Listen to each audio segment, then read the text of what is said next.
Good evening, everybody. My name is Brian Amcrott. I'm the Executive Director of the Laura and Alvin Siegal Lifelong Learning Program at Case Western Reserve University, and it is my pleasure to welcome you to this session of our 2018 Northeast Ohio Public Policy Series. Tonight's program addresses redistricting. Before I introduce tonight's moderator, I want to recognize and thank a few organizations who were especially instrumental in making tonight's program possible and our entire public policy series possible. Our program partners are the Siegal Lifelong Learning Program at Case Western Reserve University, the League of Women Voters, Northeast Ohio Media Group, the Cuyahoga County Public Library, the Heights Library, and the Lakewood Public Library. We are also grateful to our corporate sponsor, First Interstate Properties, for supporting this series. I want to remind everyone about our next session, which will be on single-payer healthcare, moderated by Ginger Christ of the Plain Dealer. This session will be held April 25th at the Lakewood Public Library, and May 16th, we will be having a session on women in politics at the Heights Library main branch. You can find information about all of these programs on our website and also through the League of Women Voters. During the question and answer session of today's program, please write out your questions on the note cards, and someone will be around to collect those cards during the program. If you need a card, raise your hand. If you have a card ready to be picked up, please raise your hand. It is with great pleasure that we welcome our moderator for this evening, Rich Exner, who is a Cleveland.com reporter, and Rich will be introducing our panelists. Rich is a data analysis editor for Cleveland.com. He has written dozens of stories over the past several months analyzing the ill effects of gerrymandering, not the positive effects of gerrymandering. He has also looked at best case models for reform from other states and the fixes proposed for Ohio. His series Out of Line, Impact 2017 and Beyond was the leading Ohio news media voice on the issue over the last year. Before joining Cleveland.com in 2013, Rich was a reporter and editor at the Plain Dealer and United Press International. He is a journalism graduate of Ohio State University. Please join me in a warm welcome for Rich Exner, and please enjoy the program.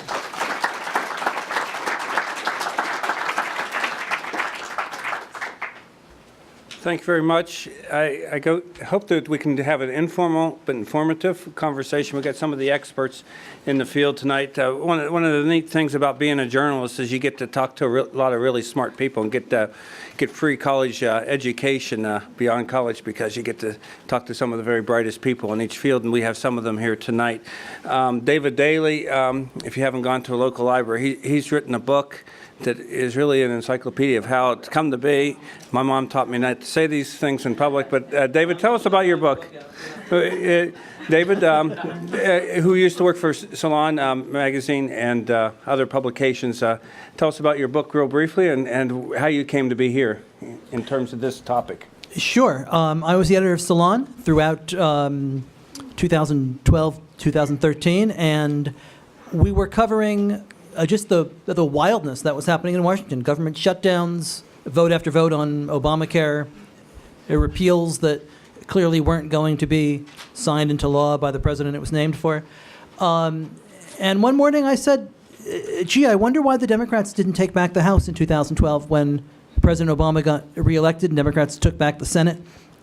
Well, it turns out the Democrats got 1.4 million more votes in 2012 for the U.S. House than Republicans did, but Republicans held on to a 234-201 advantage in the chamber. And I said, well, that's really strange. And I looked at it a little bit deeper, and I said, really? So Pennsylvania sends 13 Republicans and 5 Democrats, and Ohio sends 12 Republicans and 4 Democrats, and North Carolina is 10-3. And these are the bellwether swing states. These are the most competitive states in the country. And if you were to add up North Carolina, Wisconsin, Michigan, Ohio, and Pennsylvania, it's 49 Republicans and 20 Democrats, and not a single one of those seats has swung red to blue all decade. And I thought, well, that's kind of interesting. How did this happen? And I went back and I found a really interesting Republican strategy called REDMAP, which is short for the Redistricting Majority Project. And essentially, this is a story that begins after the 2008 election, in which Barack Obama is first elected and Democrats take a supermajority in the U.S. House and in the U.S. Senate.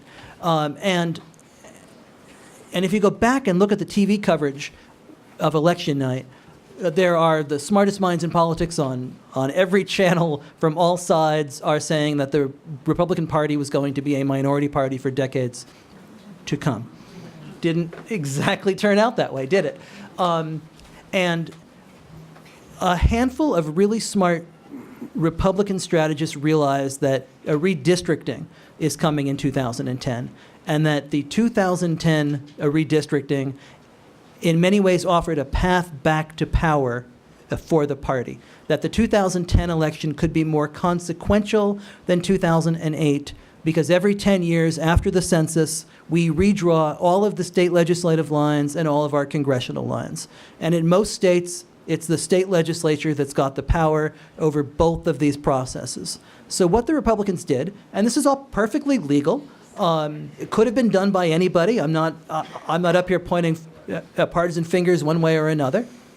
But they studied the process. They studied the laws in every state, and they said, how can we be sure that we have got every seat at the table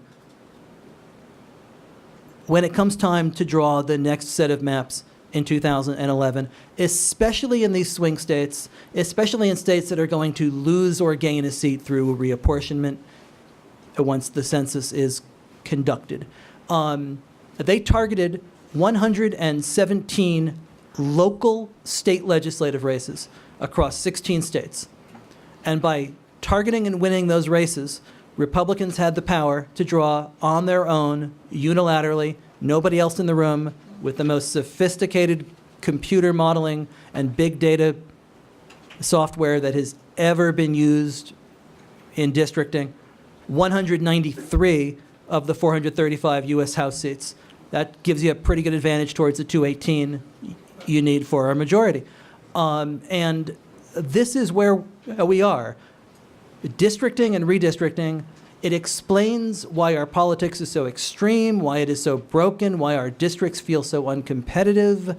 And it is a huge reason why we are in the place we are in. A 50-50 country, a deeply divided country, but one in which all of the political power at the national level and at the state level is in the hands of one side. Thank you, David. So we can see the passion that somebody has when they find out about something and wants to tell the story. Our second guest here tonight, Gregory Moore, is the executive director of the NAACP National Voter Fund. And from your view, what have you seen happening, or why is it of interest to you?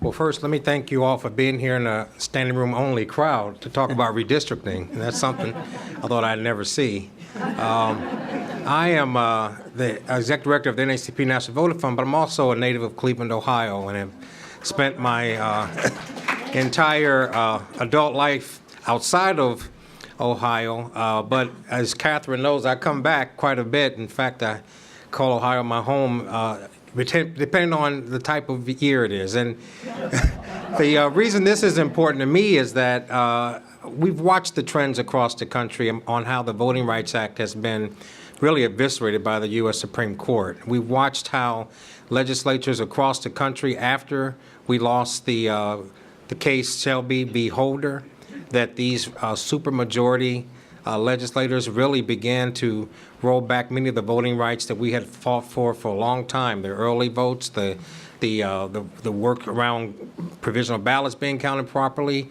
making voting easier, central voting locations, all these things we were pushing forward here in Ohio and around the country were being rolled back. And these supermajorities in these legislators were the main reason why that was happening. We seem to be lost and stuck in this place of not being able to stop it.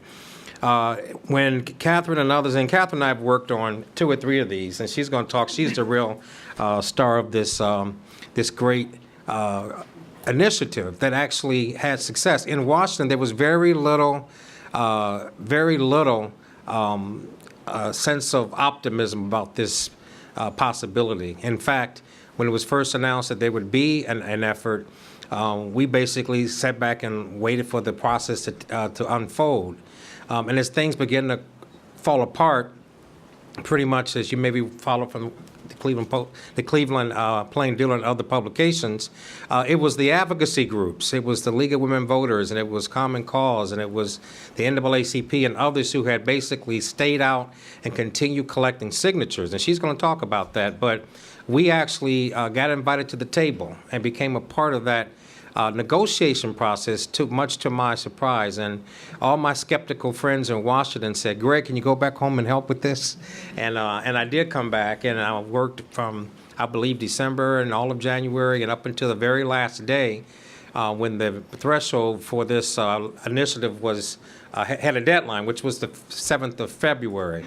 So the legislature had until the 7th of February to get this together and put something on the ballot for May, or they would lose the window to do this. So the skeptics in Washington, D.C., I think began to look at this effort in Ohio and really said, good luck. And then the tape self-destructed. Good luck, Greg. Give it your best shot. But as Catherine can attest, we spent the better part of the holidays and all the January and really as much as we could up into that last few days, making sure we had this ballot initiative process in a place where we could actually embrace it. And so the model that Catherine's going to talk about, I am trying to make the case that we've looked at the Arizona model, we looked at the California model, now they're looking at the Pennsylvania model when you go to court and hope the Supreme Court will save you. This Ohio model is something that I think we will be talking about for years to come. And the experts, like my friend here, will be writing about this Ohio model for a long time. But the key to this Ohio model is that we have to get it past the May 8th election. And so there were not a lot of people who had a lot of hope that this would go very far. And so we don't have those same troops lined up like we did over these last several cycles to get this bill passed. In fact, we thought we were going to be working on a ballot measure in November with the petition drive that the coalition, Fair Districts Coalition, has put together. But we now find ourselves with less than 2 months to pull this off. So when we get to the Q&A section, I want to talk about this importance of this campaign, but also just lift up the name of Vernon Sykes and Kenny Oko and other people who have been fighting this battle, but also the Republicans who, and I have to admit, I've worked on Capitol Hill and I've negotiated voting rights legislation. And it's been tough, but this was one of the most intense negotiations we've ever had. And many, many times Republicans walked away from the table, but they came back each time. And we thought they would just keep walking, and they did come back. And for some reason, we had a bipartisan effort that passed unanimously in the Senate, and with only 10 less votes in the House. So it's completely, absolutely bipartisan, and because of that, I won't say a single bad thing about Republicans tonight until the end of the show. Thank you. I'm curious with all these people here tonight, how many of you actually circulated petitions for this effort? So there's a number of you here. And that doesn't surprise me because at a couple of the public hearings when after all the petitions were being circulated, the legislature after years of not really doing anything other than, I think it was the former head of the League of Women Voters said that nothing more than lip service over the years that started moving. But there were 2 public hearings, and it was just filled with people who came down, and they didn't say, do this because I think this is right. They all came with stories that they picked up from people and circulating their petitions, and it was kind of amazing. But the person, well, you guys will probably know her, Catherine Turcer, as one of the groups, the head of one of the groups behind this Common Cause Ohio, along with the League of Women Voters and the Ohio Environmental Council. But I guess I'd be interested just kind of set the stage tonight. Catherine Tercer, this isn't the first time around on this thing. So there's other things when this came up short and so forth. Maybe if you could let us know briefly about some of those other efforts and why maybe this one was different. Well, as many of you, I'm sure, know, the tale of redistricting reform is a tale of heartbreak.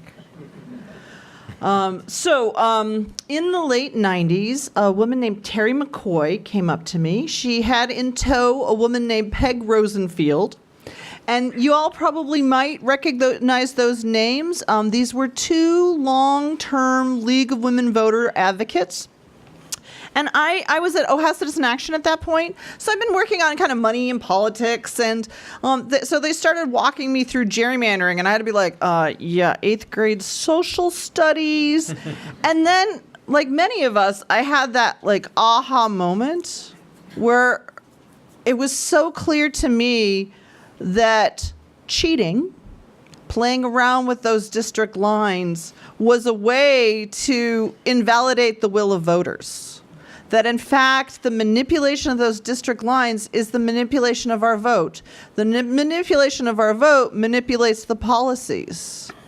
And we're all poorer for not being able to hold those folks accountable. And, you know, so for me, I've always wanted this to be about giving voters a voice. Because I believe that we should actually be able to participate in real elections.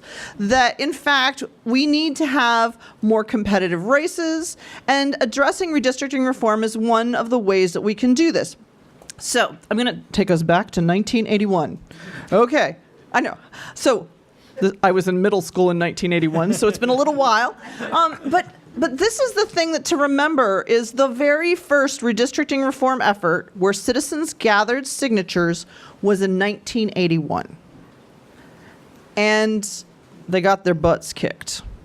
In this particular case, the Republicans were in favor of reform because they were out of power. Ooh, I ran across this really cool letter where Jim Rhodes sent a letter to Benson Woolman, if you remember him from the ACLU, right? And so in our records, basically making the case, in fact, that this is a Democratic issue. It's not a Republican issue. It's a power issue, right? This is all about power and wielding power. And who should actually have that power? Us. We deserve to have that power. So it was actually really, all sorts of interesting things when you start to think that, during our story of reform in 1981, the Republicans were with us. By 2005, the story was really different. And there was a big effort in 2005. Anyone else remember what happened in 2005? So you're thinking, you're thinking Gore v. Bush. I was thinking about CoinGate. Does anybody remember CoinGate? So there was all this chaos, and it seemed like the perfect moment to talk about how do we hold people more accountable. Let's deal with redistricting reform. Now, what was good that came out of this, shall we say, butt kicking, because we did lose. We did lose, was that in fact, we ended up having early vote because the legislature said, hey, what can we do to cut this thing off the knees? And so they legislatively passed early vote, which was part of the package. And so as you go to early vote, or you do null fault absentee through the mail, know that that was because of a citizen initiative. All right, so the other thing that 2005 got us is a conversation about, hey, this is something that we need to actually move legislatively. John Husted became a good kind of champion for it at that point. We still didn't get it done. In 2009, we had a measure passed in the House and a measure in 2010, Senate, and they weren't the same ones. And so we still didn't get reform before we got to the 2011 map making. And we also know that 2012, how many people here collected signatures in 2012? And we got our butts kicked. We got our butts kicked. But because of a couple, I know you wouldn't say but, would you? The title of his book makes me clutch my pearls.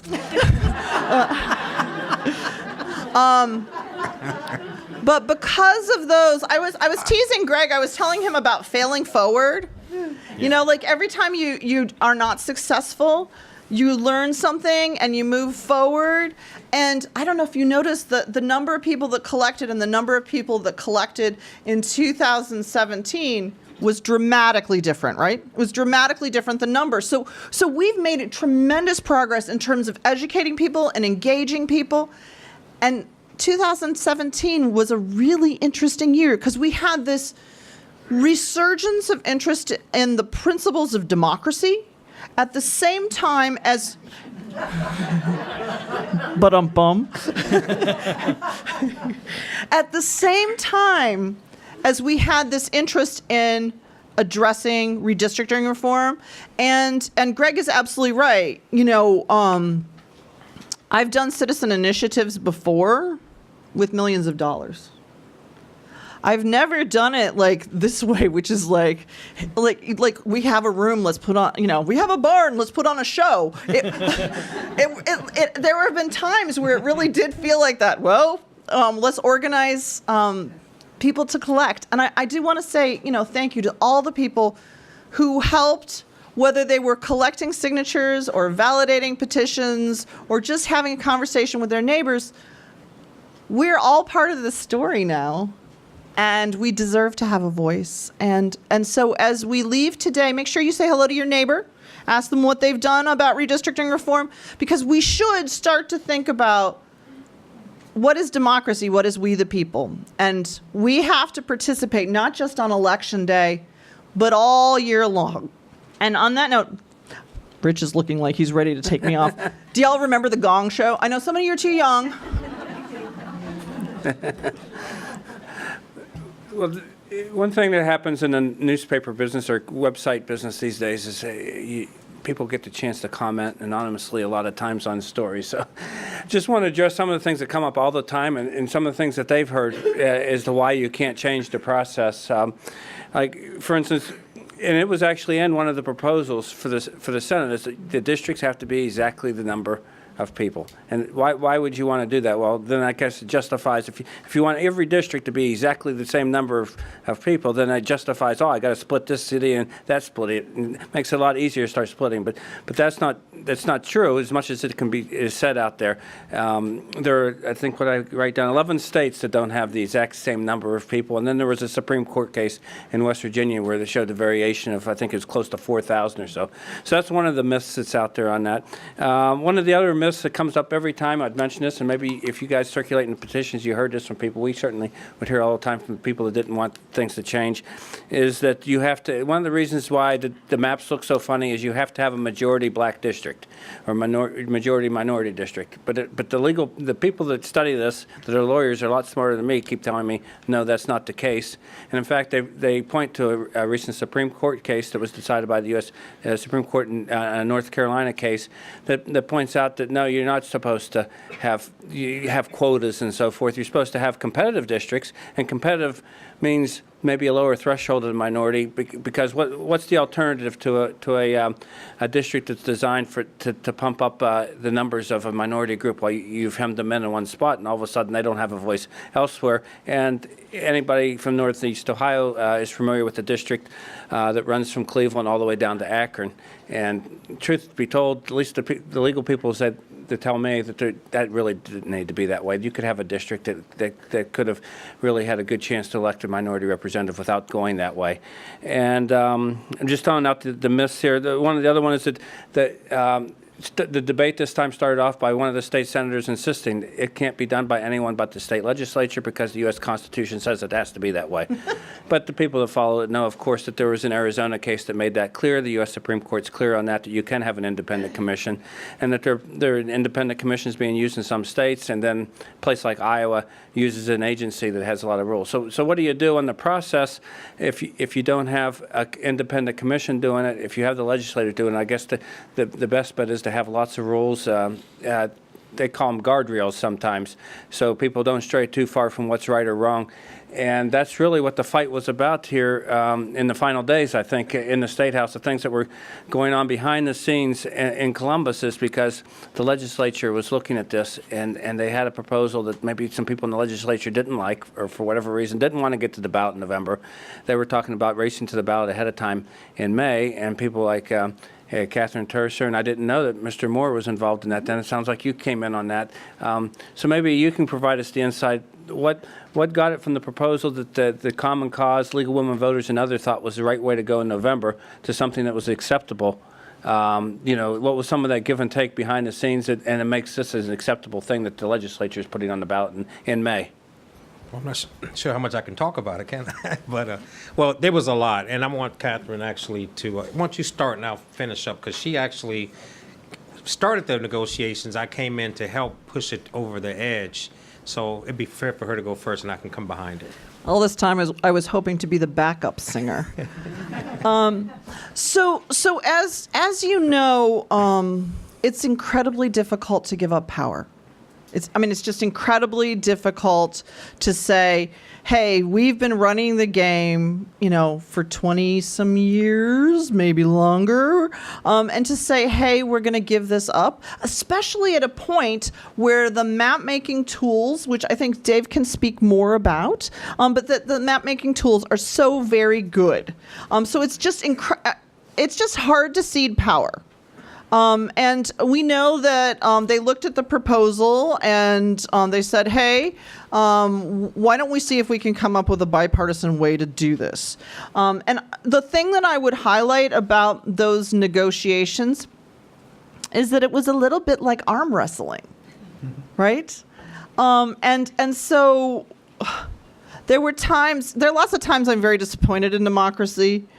Like a lot of us, I have this idea in my head about how great it can be and the deliberation and how great it can be. And then you're in these rooms and you're like, this is like making sausage. However, the way that they approached the reining in the worst excesses of gerrymandering, and that was really what much of the conversation was about. Greg can talk a little bit more about this, but the way that they talked about reining in the worst excesses, one was to say, okay, we're going to do bipartisan map making. So we'll start with bipartisan map making. Think about this. In one of the most polarized times that we have been going through, just think about your lifetime and just think, certainly there were times during, late 60s, early 70s where we were incredibly polarized. There were all sorts of difficult conversations going on. Like you can start to think, you can go back and you can think about the civil rights era. You can go back and start to think about different times when we've been very polarized, but this is way up there, right? But in one of the most polarized times, Democrats came together, Republicans came together at the State House to identify the possibility of reform. And so they said, okay, what are we going to do? We're going to nip at the worst excesses by doing bipartisan map making.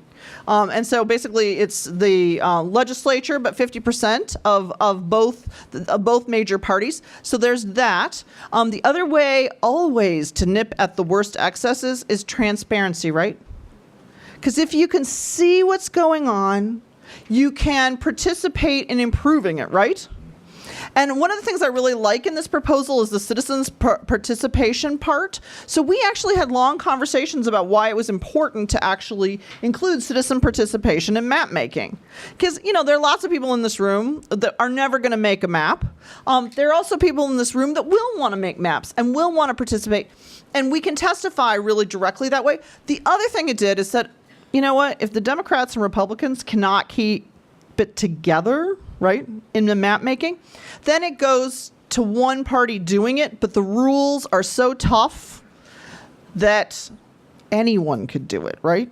So that you make them super tough, plus you have a justification for how you draw the district lines. So good anti-gerrymandering criteria plus the justification in writing will make it much easier to take them to court. So those conversations were very difficult. And there was one time I was sure it was over. And they called the next day, and I was like, really? I thought it was over. We literally did a press release where we're like, we're taking our ball and going home. And yet it continued. And I'm going to throw it to Greg. Well, and while all this is going on, I think it's important to remember what was going on outside of Ohio. There was the Virginia election. There was the Alabama election. Mm-hmm. There were the Supreme Court rulings. Mm-hmm. I think they were seeing something that was happening on the other side, or on the Republican side.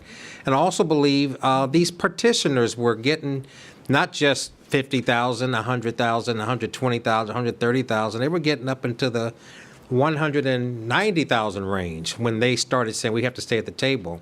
When it hit 200,000 and it looks like we were home free for being on the ballot, I think they felt like they had to do something before the wave came. And so I think this is driving some of the thinking, is that we better put something together here so that we can at least have a process that we have some sense of control where the legislators can have the first crack at drawing the lines, or get ready for that commission that passed in 2015 to be the overall commission for everything. So they were really afraid of the commission being the absolute vehicle for doing this rather than the legislature taking the first step. Now, the good part is that we were able to preserve the use of the commission in the second round of the proposal if, in fact, they don't come up with a bipartisan map that has majority, that has a 60% margin, and it was 50% of the minority party, actually. Now, they started off by saying only 1/3 of the minority party had to sign off on the map in order for it to go through. They wanted to get rid of the governor as a person and part of the whole process. They wanted to get rid of the referendum as a process, as a check and balance. They said no to a lot of the standards that were being set. And this whole point of using guardrails to have some sense of order in this process is what had never happened in Ohio. So they basically, I thought they moved more than we did. I mean, they basically kept coming back to the table. And I think even the Democrats were saying this will never happen, Greg. But I got a sense that this wave is real. It's driving some of the psychological thinking. If somebody was here from the Republican Party who may want to think or say something different, I would certainly want to hear what that is. But I really believe they saw these petition drives as real. People from across the state in all counties, urban, rural, conservative, liberal, blue, and red, were signing these petitions. And it was over, what was the percentage in 2015? It was 69%? Yes. And so that's what I think they saw. Now, let me just say this, because I don't know how much time we have. Our recent polling shows that that we're not quite there yet. People still are confused by this. One of the reasons why this forum is important is because we really need to get a chance to help explain some of this and why it's such a good thing. But many people are skeptical that something that had both the Republican and the Democratic buy-in could be a good thing. And so we want to talk about why it's important to get rid of that myth. We're getting more really good questions than we would ever fit in the next 3 days. So let me just try to see whether we're in agreement on a couple things to move them through. I got a few questions about the pending Supreme Court cases, one brought by Democrats upset about the maps in Wisconsin, one brought by Republicans upset about a particular district in Maryland, so it's bipartisan. It's kind of my belief, see if everybody agrees, and then we'll move on to the next question, is that while the Supreme Court is going to decide whether there would be a test, generally speaking, I think most people believe that they'll decide whether or not to apply a test of whether gerrymandering is illegal. The court previously had said gerrymandering for political purposes is illegal, but they never applied a test. So we might get a test this time. We don't know what the answer is. But with that lingering over, do we agree that maybe that was another thing that was pushing them toward doing something? So I would agree that it will it definitely help push them along. So the thing that's interesting about the Wisconsin case is it looks at a gerrymander standard or a way to identify gerrymandering. The Benesek, which is the Maryland case, focuses more on the First Amendment.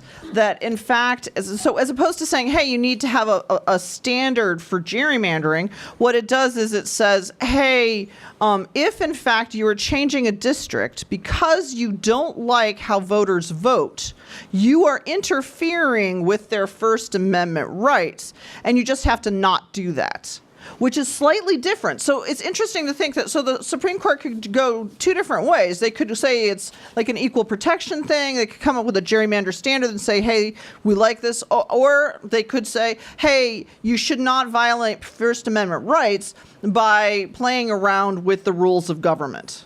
And then we got a question here specifically for David. Your book, you state that there's no perfect state redistricting system, that all have certain flaws. So the question is, what do you think are the essential elements of a good redistricting system? And I don't know to what extent you've had a chance to study this proposal in Ohio, maybe how that fits into there.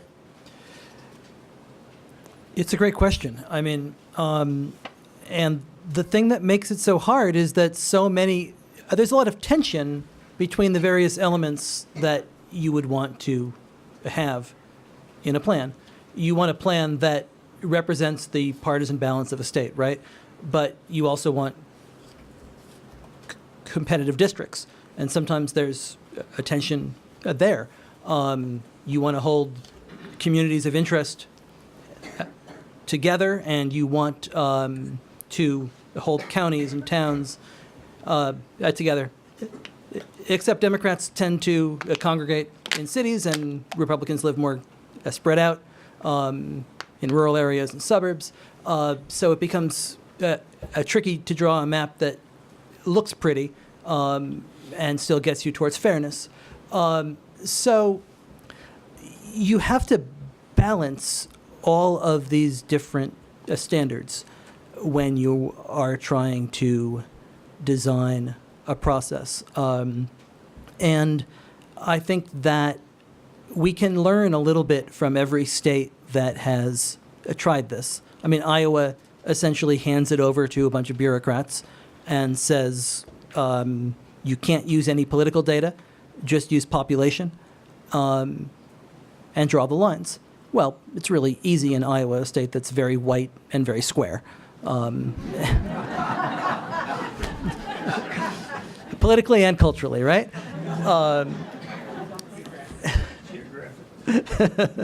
And so, you know, it's fairly easy to pull that off in Iowa.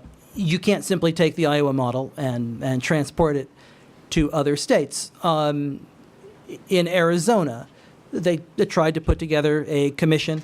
They gave it strict criteria, largely based around holding together communities of interest and compactness, with competitiveness a little bit lower down.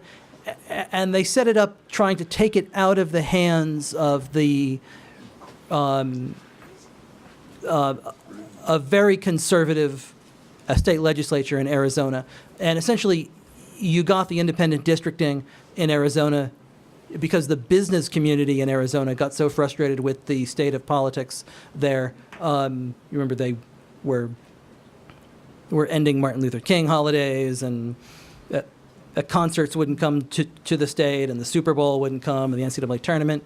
And that got the Republican business community saying, okay, let's do something about this. And they put together a commission that had 2 Democrats and 2 Republicans and 1 independent. And both sides immediately began an assault on the integrity of the commission. Republicans did so more loudly and obnoxiously with regard trying to impeach the independent chair. And they took the integrity of the commission all the way up to the U.S. Supreme Court. Democrats did it sort of more subtly and behind the scenes. They kind of gamed the appellate court process to sneak a Trojan horse on as the independent chair, and then made sure that they ran the mapping, that the mapping consultants were actually a Democratic firm, and they won a pretty positive map on their side. And I say this because these fights are really hard, and these fights are long, and they've gone on here for decades, and they're not over if you win. You have got to keep your eyes on this from the very next day. The politicians get away with gerrymandering, and they cling so tenaciously to the power to draw these lines, as we've seen in Pennsylvania over the course of the last several weeks since the Supreme Court there mandated a new map, and you see the Republicans today moving to impeach the 4 Democratic Supreme Court justices that demanded the new maps. And they cling to these lines because the maps matter. This is how power is held on to. And the trick with every commission, to me, whether you're talking about the bipartisan ones in New Jersey or Washington State, whether you're talking about the so-called independent ones in California or Arizona, or whether you're talking about what you want to do here, is creating really strict criteria and then watching like a hawk and not stopping, because they will find the loopholes. They are incentivized to find the loopholes. And after you've pushed a rock up the hill and told all your people, well, this is going to solve our problem, it might, but you've got to be sure, redistricting is the ultimate trust but verify. So we got a few questions about what are we voting on. I guess we didn't address that. Currently in Ohio, the way the congressional district lines, let's separate that, State House has done a little bit differently. Congressional district lines, there essentially are no, as it stands today, no specific rules in Ohio for how you do it. They need to follow federal law and things like the Voting Rights Act and not disenfranchising minority groups and keeping the districts about the same. But other than that, they need to keep the districts together and can come up with any system. That's how we ended up with a district that starts in Cleveland, or in, I think, as far as the west side of, or east side of Parma, and goes all the way to the west side of Toledo, stretching just narrowly along the lake. And there's another district, Jim Jordan's district in Lorain County, that starts in Lorain County, maneuvers around a couple prisons, works its way down to the north and west side of Columbus, and then within 12 miles of the Indiana border, because there's nothing to say you have to have it local or anything. So what's in the proposal? There's lots of things in the proposal, but I think those who worked on it would agree. Some of the key things is it limits how many times you can divide counties. I think it's 65 counties have to stay all by themselves. There's a limit, I think it's 5, that wouldn't be able to divide it more than 3 ways. Right now, Cuyahoga and Summit County, for example, are in parts of 4 different districts, but none of the districts are entirely within either of these large counties. Cleveland and Cincinnati would have their own. You can't split them anymore under this proposal. They would have their own district. And they stopped short of requiring it, but it kind of pushes it to. They should try to keep a district within Cuyahoga County and a district within Hamilton County. Columbus doesn't really apply to that because Columbus is bigger than what is a district, but there's supposed to be efforts made to keep as much of it in one district as possible.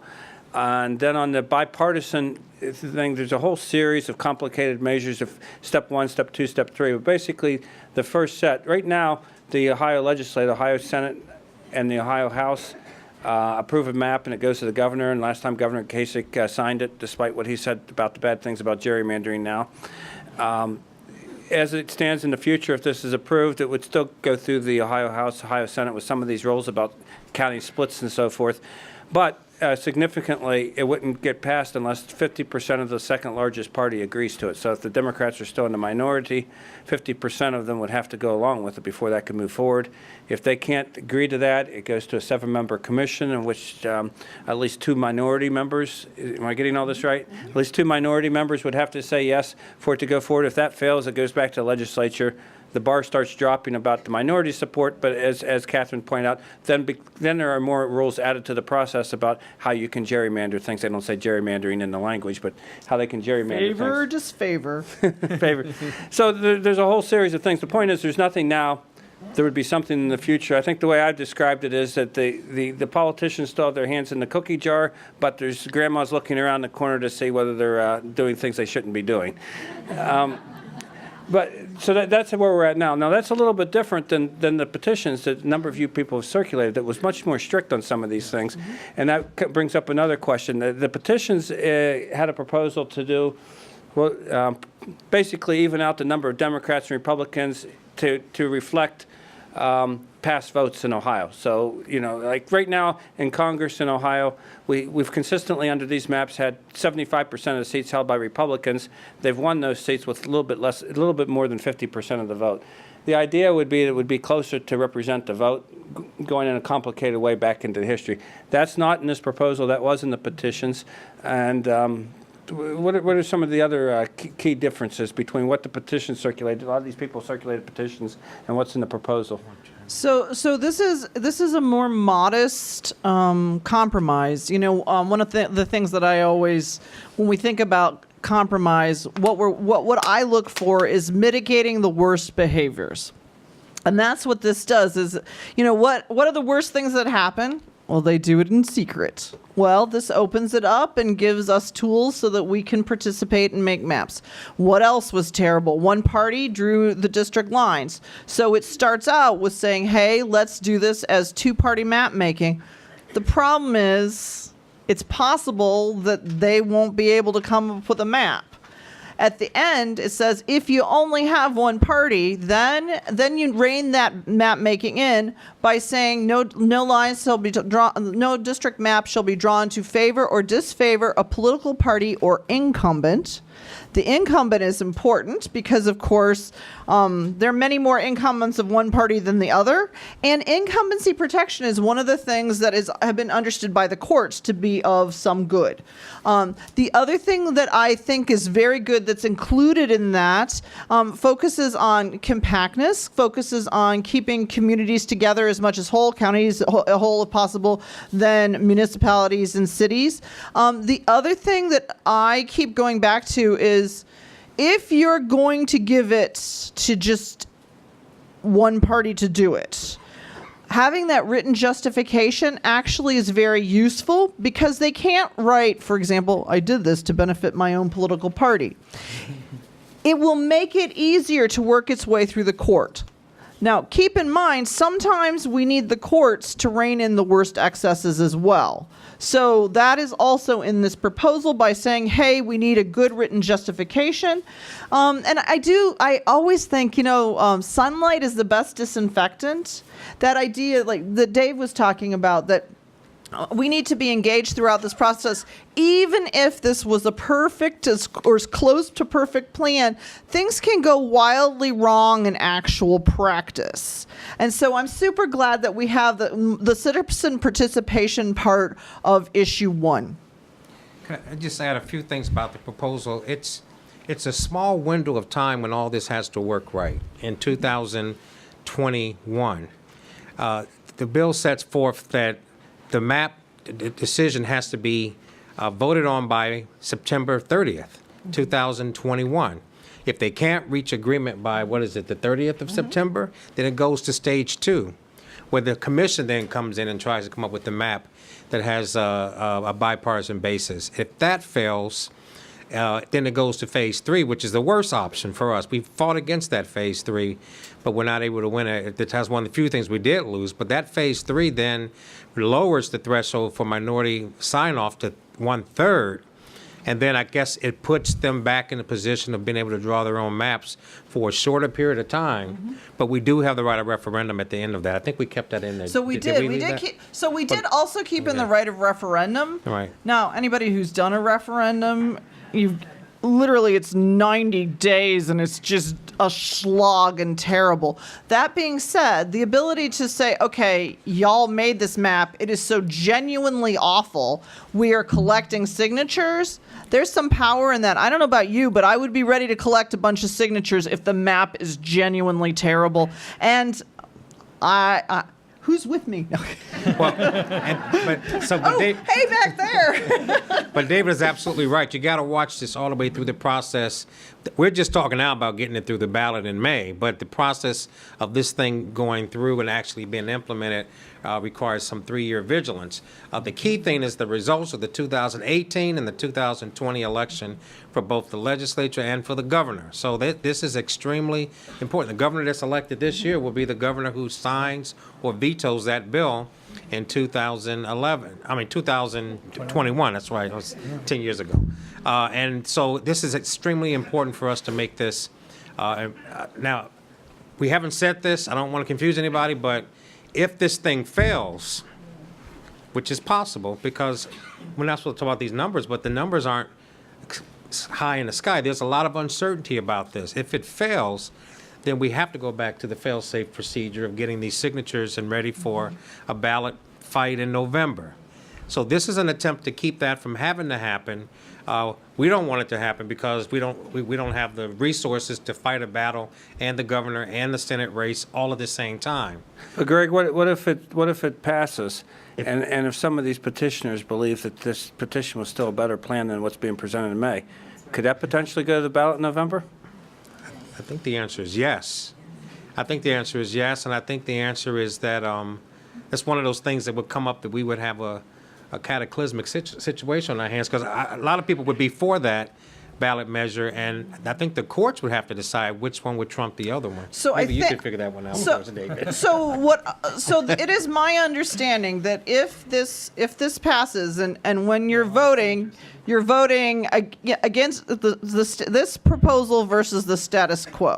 Right, exactly. I mean, it's this proposal versus basically, hey, have your way with the pen, and create maps however the heck you want. So, if that passes, we would actually have to go to court to progress with the citizen signature gathering. Oh, so why? Because we would have changed the Ohio Constitution.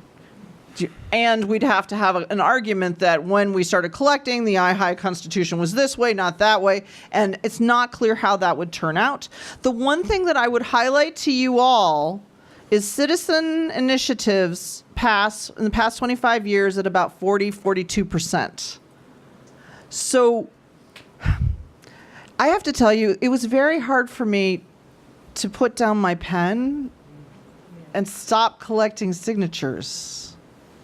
I mean, this was incredibly difficult.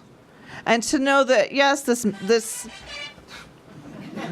he too had a hard time putting down his pen and his phone. I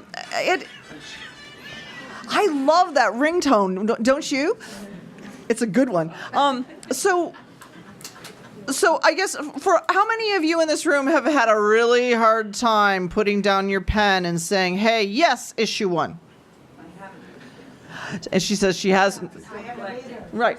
So I think it makes sense to collect as insurance, but we need to remember how hard it is to actually pass these citizen initiatives.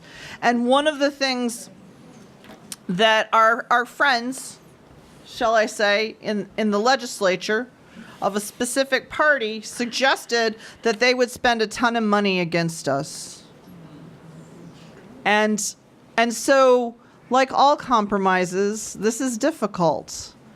But if you're actually getting at the worst excesses, and we have that ability to be engaged and in a more transparent process and do our own maps, this is a good beginning. Ooh, did you hear what she said? Don't let better be the enemy of good enough. Let me, if I could. Like the bait and switch. And really, I collected a lot of signatures. People called me and said, oh, you got it on for May. And I have to say, no, it's not the same. And people don't know that. When I collected, in good faith, people said to me, I'm not sure because a lot of times it changes when it hits the ballot. And I assured this guy, no way, you know? And so now I am really angry about this. I mean, personally, because I feel like a liar to these people. Well, I think you shouldn't feel, I would not feel like, can I tell you a little story that I went through in 2011? The Ohio legislature passed a very egregious bill called H.B. 194.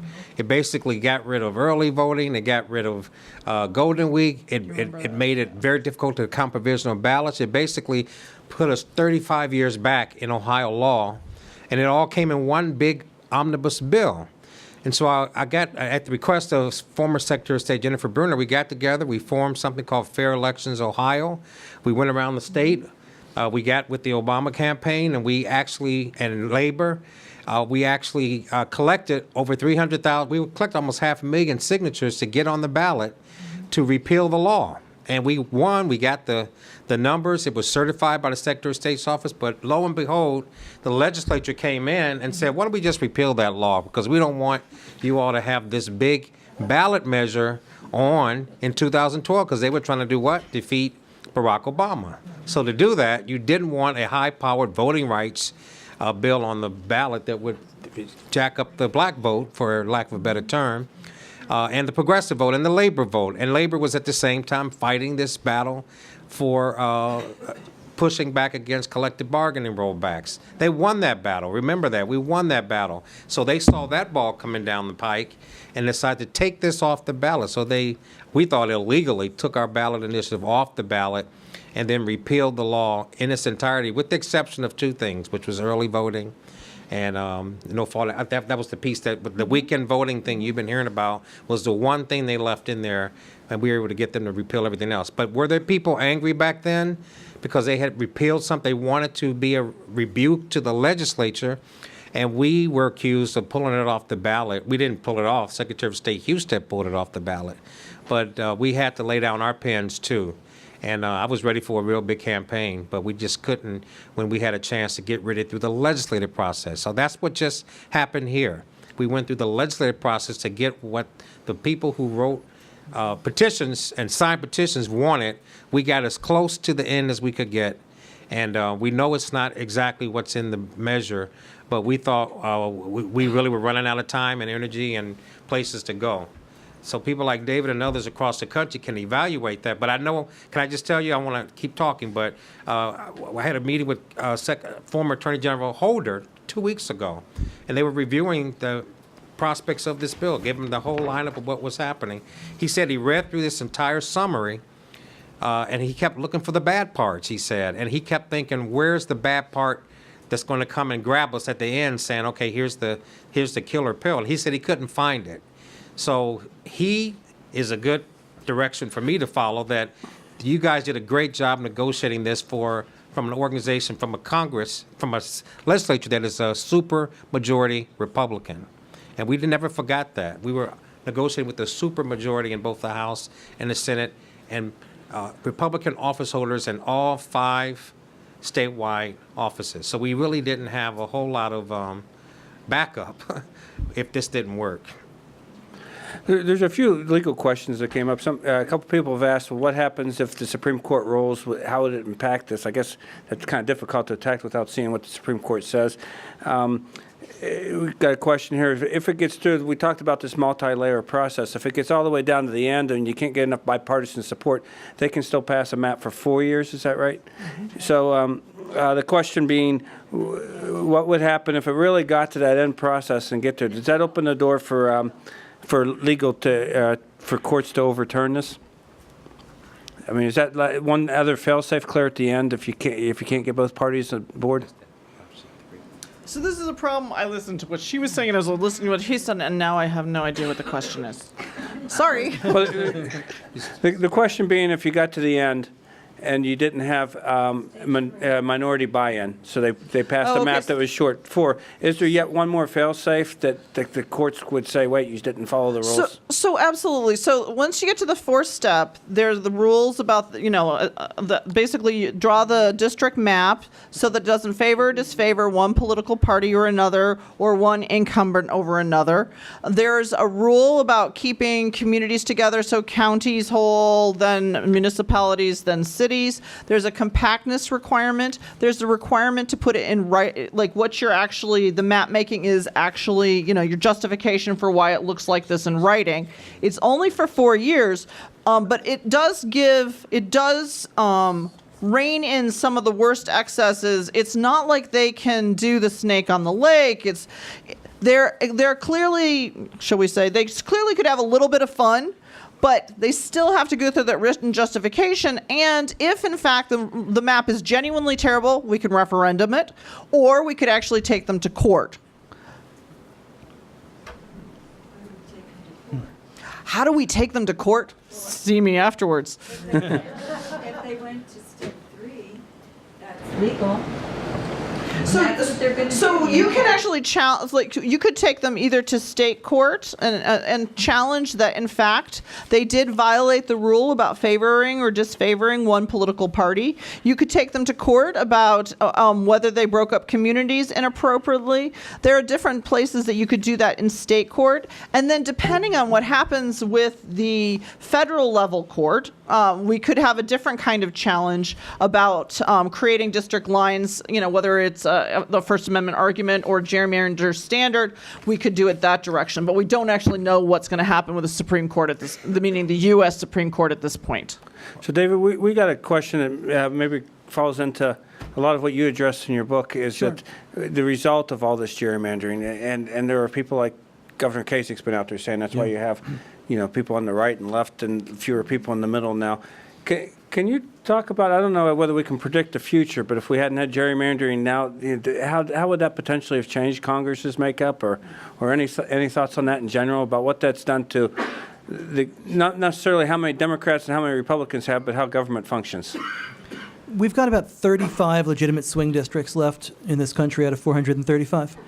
That means that in 400 of 435 districts, you pretty much know who is going to win that election before you even go to the polls.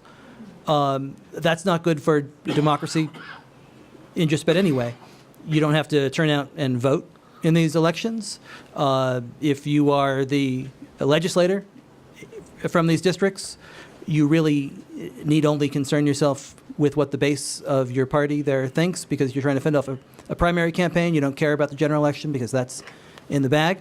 So we end up, we've seen these two trends accelerating over the course of the last 15, 20 years in our politics. And one is the collapse of swing districts and the growth of these deeply ideological, bright red and deep blue landslide districts.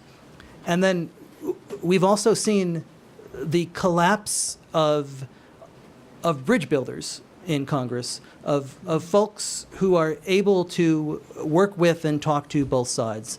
So, I mean, it used to be, and when I say used to be, you only have to go back to the mid-1990s for this, that there were still conservative Democrats, and there were liberal Republicans, and there were centrists of all stripes. And these were the people who could talk to both sides and kind of get something fashioned together. And when essentially uncompetitive districts breeds this kinds of extremism in our politics, it pushes everything towards both sides, and it makes it largely impossible to get anything done, even on issues where the vast majority of people agree. I mean, we are told that things like immigration or guns are these insanely hot-button controversial issues. They're really not. There's terrific consensus on a path forward on most of these issues. We can't have this because our politicians have been incentivized by these districts to behave in such a way that it does not solve problems. Indeed, so if we think of politics as the art of compromise and working together and getting things done, they're incentivized to do the exact opposite. They're incentivized to protect their flank against a primary and somebody saying, I'm even crazier than this person. And my favorite example of this is out of North Carolina, which had been a deeply competitive state at the congressional level throughout the 2000s. And in 2010, the Republican red map play gives them complete control of drawing maps in North Carolina. There's 13 congressional districts there. They are determined to draw a 10-3 map. Why a 10-3 map? Well, the state rep in charge of this says, I don't think I can draw an 11-2 map. So to draw a 10-3 map, he takes the city of Asheville, which is kind of this hippie, liberal, vegan cafe, independent bookstore town in the western mountains part of the state that's surrounded by the more conservative parts of the state, but it's the biggest city out there. And it had been represented by one of those conservative Democrats, a guy named Heath Schuler, who some of you might remember as a quarterback in the pros. And Schuler takes one look at the lines that they've drawn from him by cracking Asheville literally in half and putting half of it in one conservative district and half of it in another conservative district. And he says, I can't run here, I can't win here, I'm out. The guy who ends up representing this district wins the Republican primary on a platform of, I'm going to send Barack Obama back to Kenya or wherever it is he comes from. You can go onto YouTube and look this up. It's out there. And this is now the Republican congressman from the 10th District of North Carolina. His name is Mark Meadows. He is the chairman of the House Freedom Caucus. What has the House Freedom Caucus done as far as pushing the direction of our politics? Like it or not, you can't say it hasn't had an impact. Mark Meadows is the guy who files the claim against John Boehner, the parliamentary motion to vacate the chair. So he does a job on his own party there. And Mark Meadows is the guy who drives the 2013 shutdown. Mark Meadows is the guy who is pushing Trump care further to the right. Mark Meadows is the guy who is driving the last shutdown. So this is how districting changes the tone and tenor of our politics. It elects a different kind of candidate who then, when they get to Washington, behaves in a different kind of way. So in the last 4 presidential elections before this one, Ohio was really down the middle. If you add up all the votes when Bush was elected twice and Obama was elected twice, it's nearly 50-50 on the money. It's like 50.2 to 48 or something like that. So that's the argument about having competitive districts. When you had a competitive state, as the state sentiments changed, it could go Democrat, Republican, and now this last election back Republican. But we haven't had that on the congressional side. I think the closest congressional elections in Ohio have been decided by 20 points. So there has been no say to allow sentiment to go back and forth. That's the other argument that kind of goes in that. And that's what happens. We lose the swing. So Republicans had a big year in 2010, and they should have taken control of all of the state legislative chambers and Congress. But Democrats had a big year in 2012, and it should have swung back, and it didn't. And it didn't swing back because the lines that the Republicans drew in state legislatures and in Congress provided a red firewall that was able to hold off a blue wave in state after state. Hundreds of thousands of votes essentially didn't matter because of the way that these lines were drawn to crack and pack the other side into districts where they were not able to elect a candidate of their choosing. But on this issue that's going to be on the May ballot, while there's been talk about Republicans not wanting to change, it was unanimous in the Ohio House to put this on the ballot. It was overwhelmingly, to put it on the ballot in the House, unanimous in the Senate. Thanks, Greg. But yet, with that type of support, Greg's mentioned more than once tonight that he's concerned about whether the support's enough to pass it. So I got 2 questions on that line. That one person asked how they get a yard sign.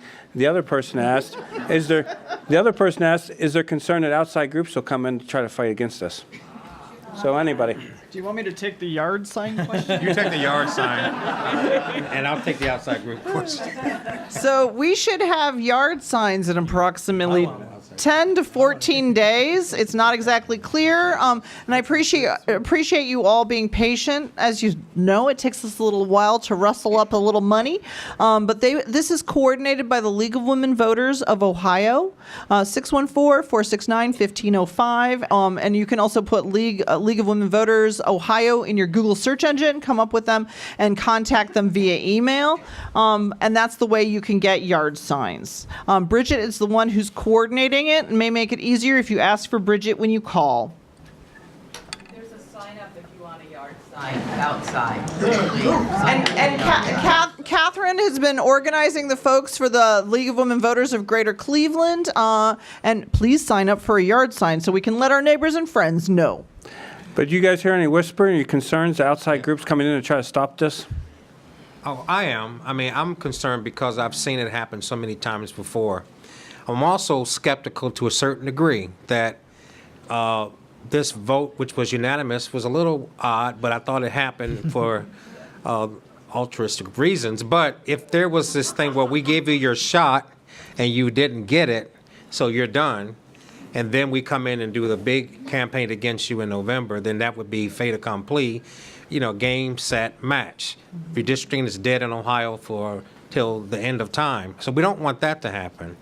But outside groups who don't follow any particular party, there's no party discipline anymore in the Republican Party. There's a whole free reign of people who are hard right, who take control of different issues they care about and move money into this state or any other state when they want to. And if they see there's an open field, yes, it could happen. But we have to, as David said, watch every step of this way because we don't have a big war chest on our side. We would be vulnerable to an outside actor who came in with $1 million or 2 million could wipe us off the ballot. Now, I don't like to say that. I'm just saying that we have to remember how we got here, a citizens' initiative and a coalition building and a bipartisan approach. So we want to hang on to those three things until November 8th. And then then we'll see what comes up after that. And Dave has a tale of dark money in redistricting, in case you want to hear that.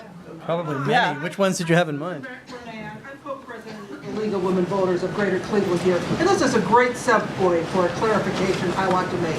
When you go, League of Women Voters obviously overwhelmingly supports issue 1. And we are doing everything in our power to make sure it passes on May 8th and pick up flyers out there to pass out to people to tell them. It will ask everyone you know to vote yes on issue 1 on May 8th. But when you go to our webpage to ask for the lawn signs or whatever, you'll find a notice saying we are also continuing to collect signatures.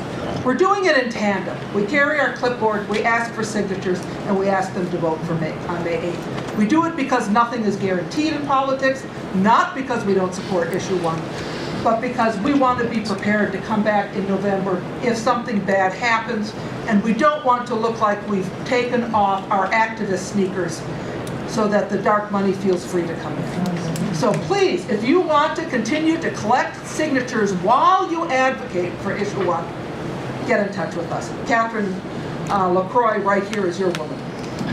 So she covers all our bases. She's a former federal prosecutor. So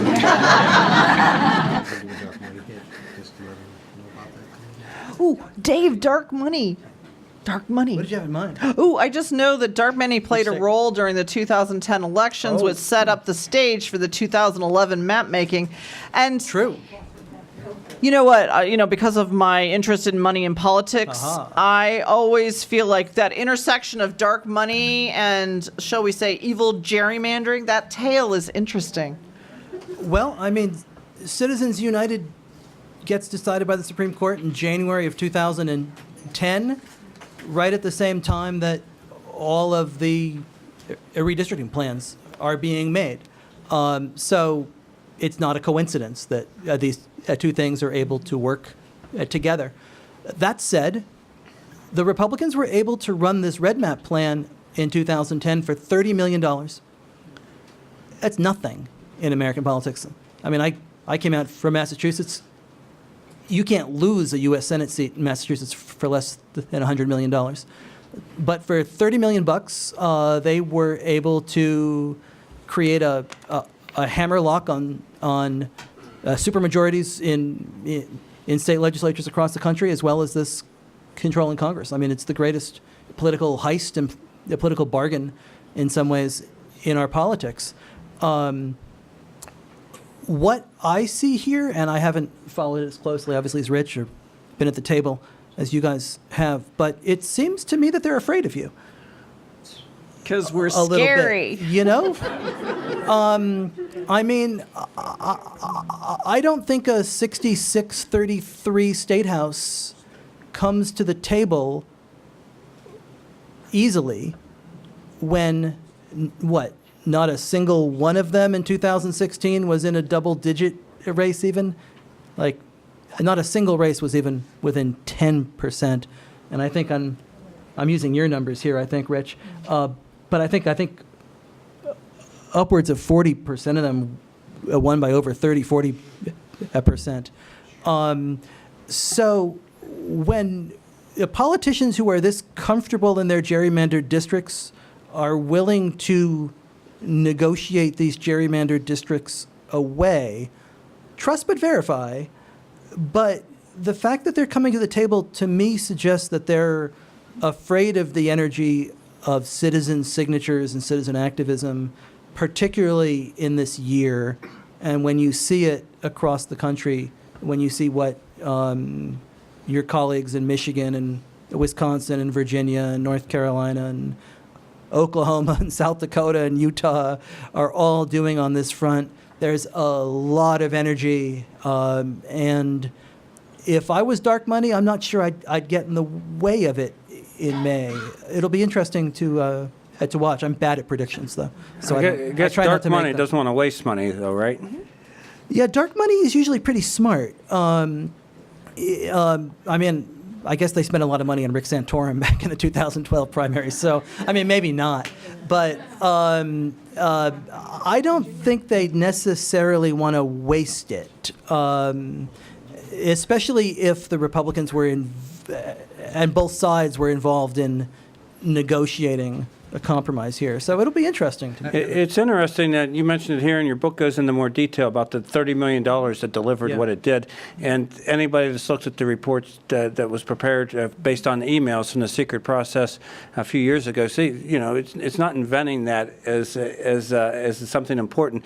When they were drawing up the proposals of the map, they said, well, these changes are going to result, and they put dollar figures on it about how many millions of dollars this was going to save the party because they were able to create these districts. In black and white, nobody put in words in it. It's right there in their own emails about the predictions of what it would save along that lines. Yeah, I'm not a conspiracy theorist. I actually have their PowerPoints and their emails. I've always been amazed as a journalist what people put in emails and in writing. Amen. Later come out. The districting next time, though, it happens in 2011 for the first time, or 2021, presuming this passes. So for the first time, all these rules are put in place requiring minority support.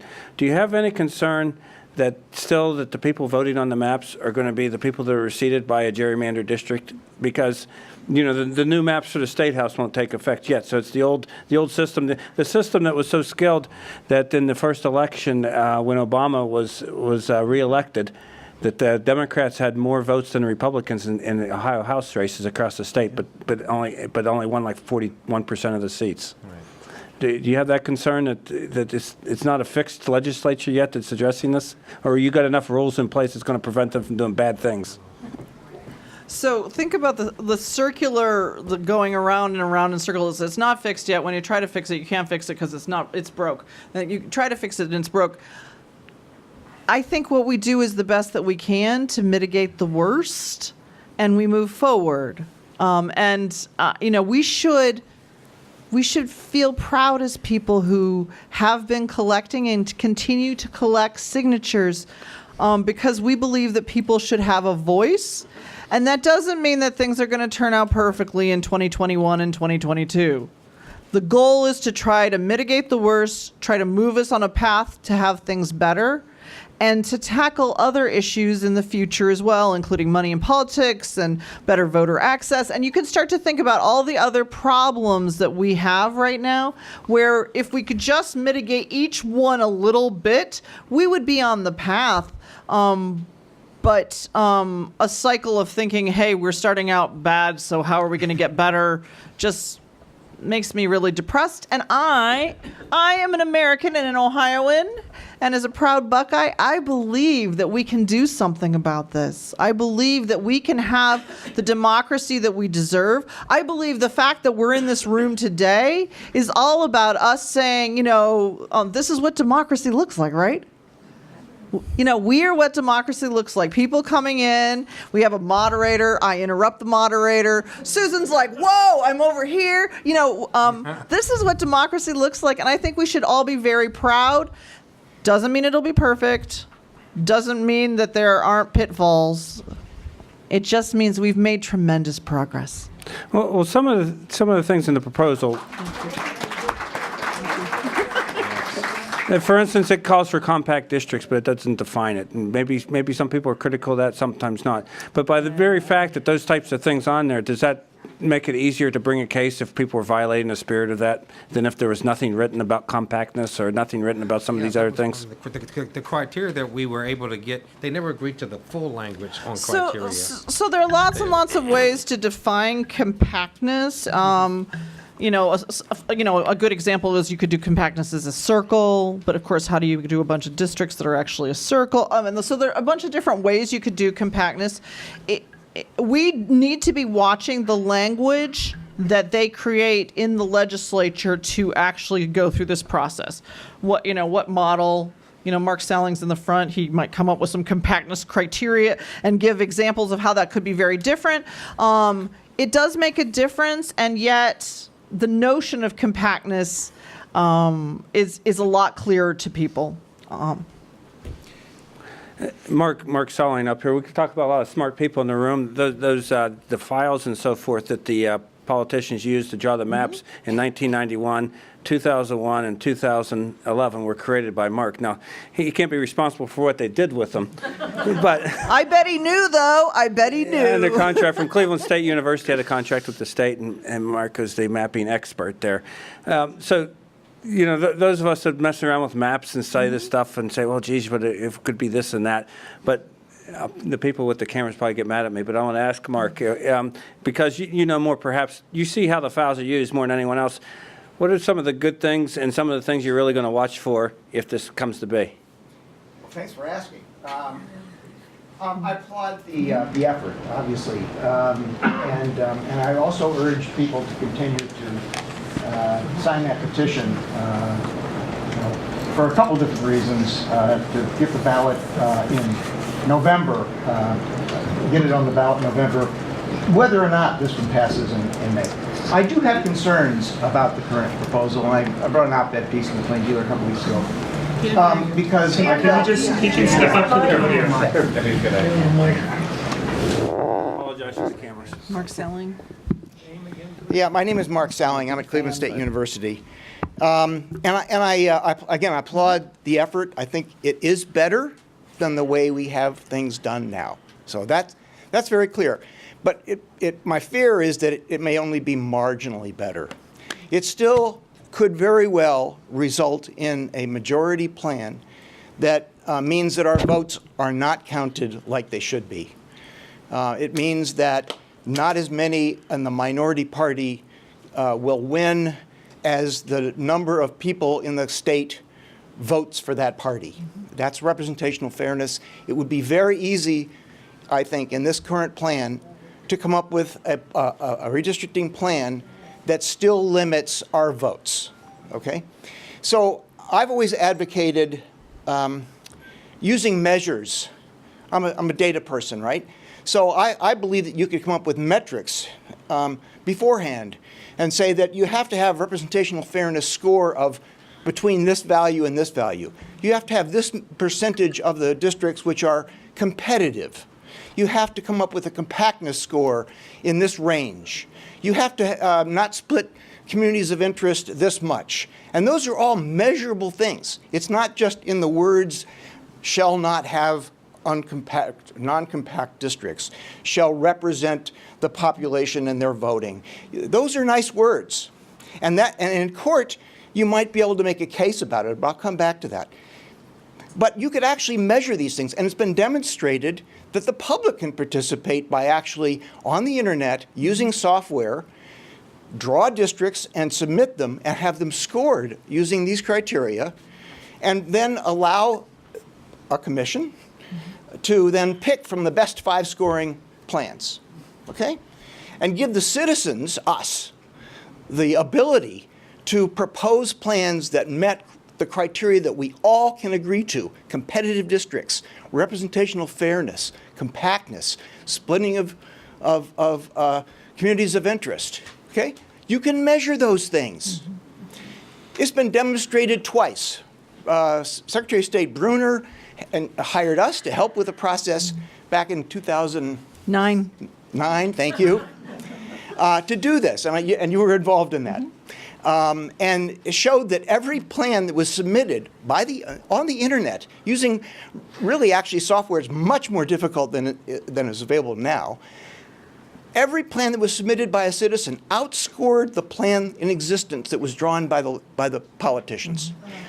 Okay, and then more recently, the Midwest Democracy Institute, I believe is their name, Network, thank you, did a similar thing with software which was even better.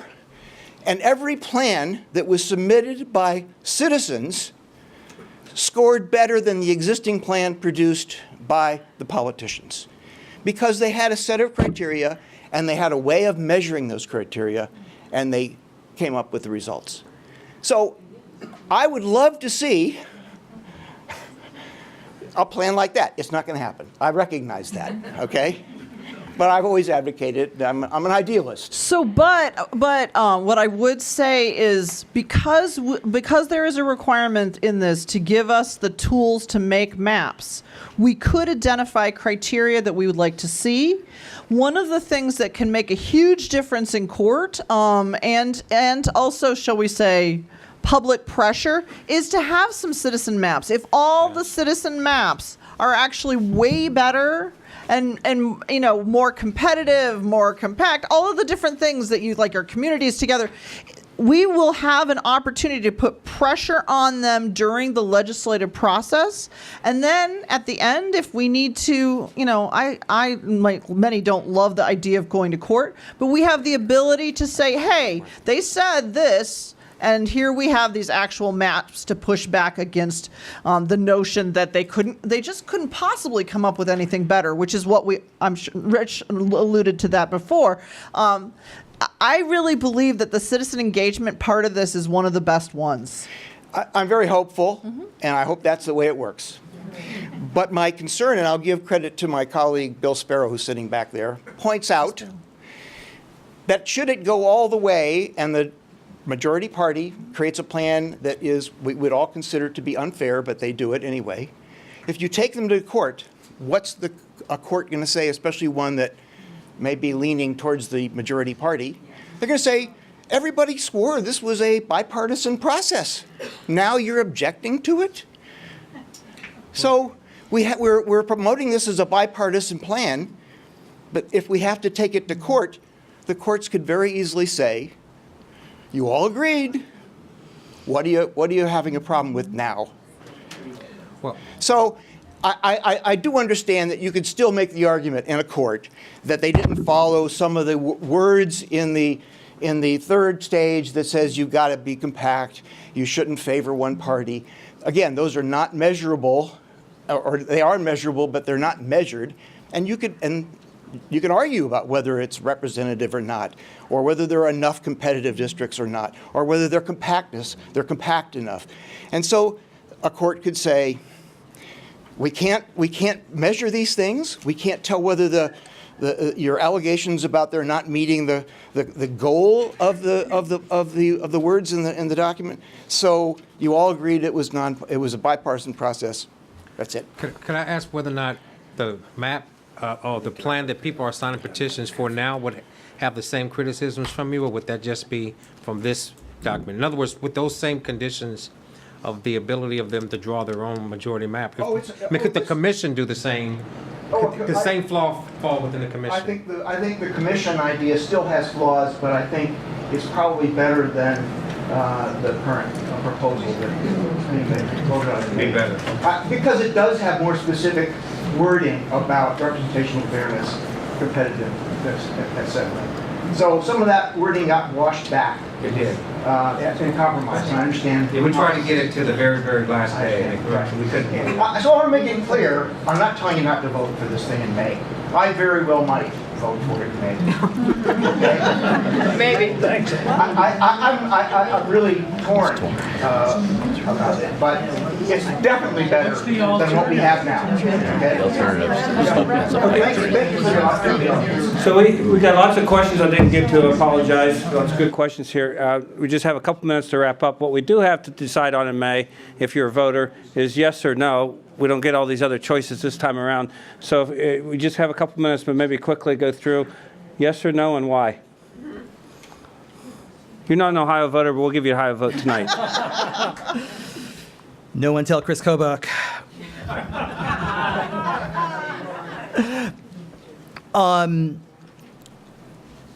I think that reform is a long, hard road, especially in a state where it's been gerrymandered to the extent that it has here. And if you look across the board at the states that have something a little bit closer to partisan fairness and representational proportionality in their chambers and in their congressional delegations, it's states where there is a certainty that both parties are going to be represented at the table. So I certainly think that one of the amazing things about the technology that has made these gerrymanders possible is that it's also made it possible to see through them and to have them be measured exactly and clearly, and to have a supercomputer run 25,000 different maps using these criteria, and to see that 99.8% of them, are fairer than the ones that the politicians actually enacted.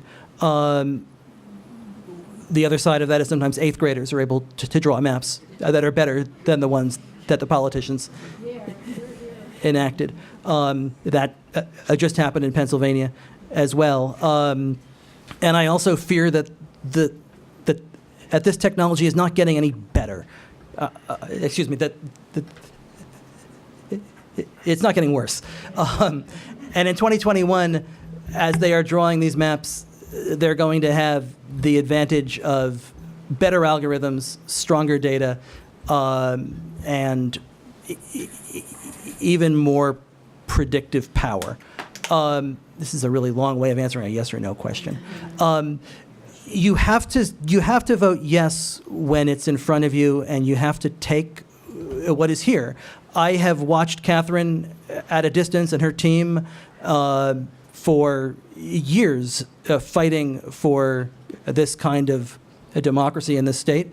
And I think she's earned the trust of everybody in this room and everybody in the state, and that the compromise that she's worked out is the first step we take. And then we come back and we keep fighting for more. And we thank her for the work of the incredibly hard work of fighting for a democracy. And none of us stop, not one day.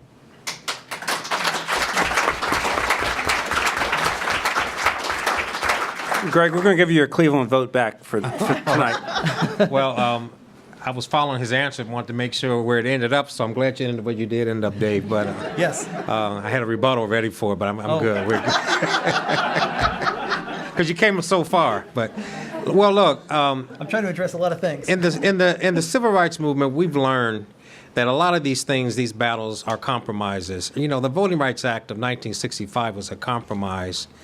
The Civil Rights Act of 1964 was a compromise because we were dealing with forces fighting on both sides very hard. And I worked on the National Voter Registration Act for 6 years.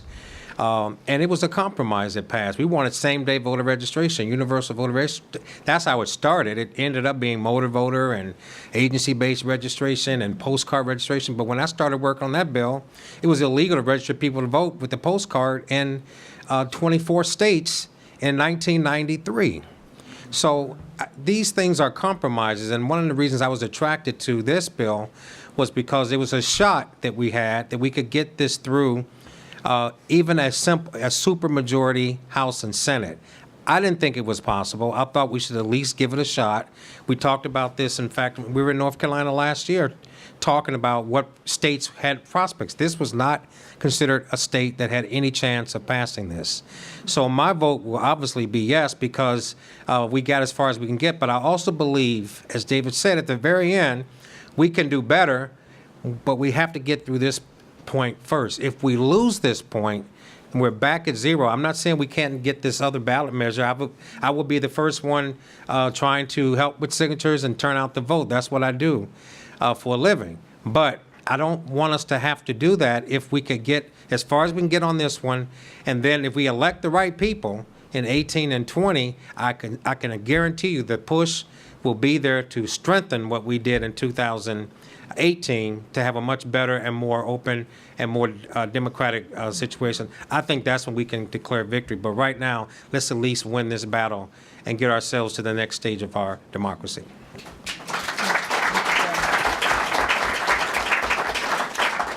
I think that redistricting reformers, and there are many in this room, are some of the most persistent and hopeful and committed people. And I just wanted to say thank you to you all. I plan on voting yes, because I believe it's a step forward. I believe that it nips at the worst excesses of gerrymandering. I believe that if you're not at the table when it comes to the map making, you're the meal. And so as we move forward and have lots more conversations, I'm hoping we're doing something very exciting to improve other issues as we go forward. So I'm starting to think about automatic voter registration, money in politics, dark money. There are all sorts of other things that we could be working on, but we should also keep an eye on this. I think the citizen engagement portion is so important. And I just wanted to, once again, just say thank you to you all. I have been so moved the past year and a little bit more and change. You all are wonderful, and thank you.